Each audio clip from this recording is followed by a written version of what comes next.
Lawmakers on Capitol Hill take up the Bergdahl prisoner swap today. The public seems to have doubts about the deal that freed those 5 top Taliban terrorists in exchange for Bergdahl.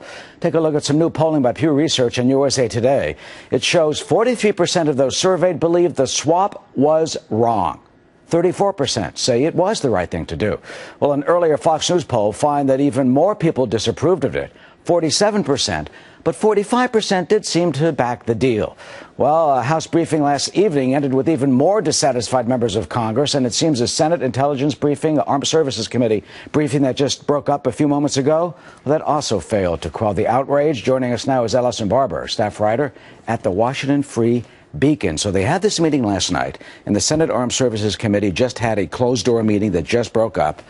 Doesn't seem to stop. It doesn't seem, and it seems like they're saying on the Senate side the exact same thing as what we heard from the House say. I spoke to some people in the House just yesterday when they were talking about it, and earlier this morning, and when they were talking about it, the thing that they said was exactly what I heard Mike Emanuel say when he was talking about what they were saying leaving the Senate briefing, is they felt like they had no new information, they didn't understand why this briefing was even closed door, and they were frustrated because they felt like a lot of the questions that they had weren't actually answered. So they said they left the meeting wondering why it was closed to begin with, and still having a lot of unanswered questions. Do the senators and congressmen feel that the administration is trying to backpedal big time? But the way they explained it to me, the people that I spoke with on the House, is they said that they felt like the administration was circling the wagons right now. And that's kind of was the big takeaway that a lot of the congressmen had from the House meeting yesterday, was they felt like it was really, in a way, backpedaling, but definitely the term they used was circling the wagons. So they're being defensive. They did not expect this outrage that has just exploded over this controversy. They really seem to have not. What's interesting is the Weekly Standard had an article, I think it was yesterday, where they talked about how originally you had Chuck Hagel on Sunday saying the president made this was his final decision. And then now you have the White House saying actually Hagel is the one who made the decision. And some people are saying perhaps they're doing that now because they realize that there was a lot of backlash, particularly with the Rose Garden ceremony. And so now they're trying to, while they initially took credit for it, thinking it was going to be positive, when they realized it wasn't, they're kind of trying to backpedal and push it off on saying, hey, maybe this was more Chuck Hagel's decision than ours. And it kind of seems like right now they're taking a lot of steps to just semi-back away from the situation that has really blown up in their face. All right, Ellison, I'm sorry, but you just said that the President of the United States, or the White House, is saying Hagel did it.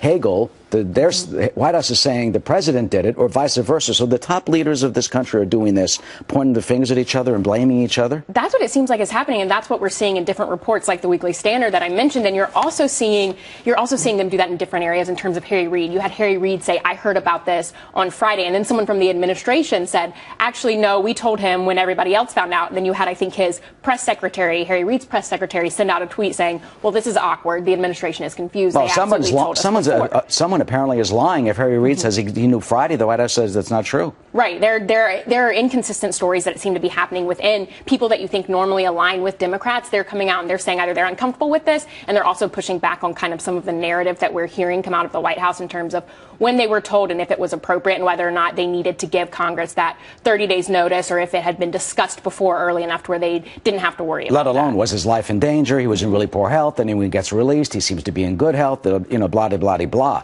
But you talked about Chuck Hagel. Let's take a look for a second at Leon Panetta and Hagel. I mean, look at these two men.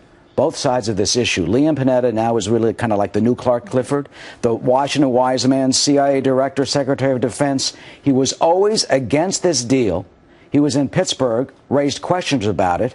What made the new guy on the job, Hagel, say, okay, boss, allegedly, go right ahead? That's what people in Congress seem to be confused about, is they say that we kind of discussed this before and we said that we weren't comfortable with this. And now all of a sudden you're saying, actually, we didn't need to give you 30 days notice because we did discuss it before and it was going to be fine. When they knew that before people had expressed reservations, whether it was Dianne Feinstein or other people, Republicans, there was a consensus before from Leon Panetta throughout the Congress that people didn't feel comfortable with this kind of trade and letting go those specific Taliban And bottom line, members. quickly, what do you think this does to White House congressional relations? It can't help them. They're always a little rocky, and I cannot imagine this helping them. It seems like you have increasingly Congress members and lawmakers on both sides of the House and Senate and both sides of the aisle increasingly frustrated with the administration on this, and they're very unhappy that they weren't told beforehand. Yep, understandable. Ellison, Barber, thanks so much. You bet.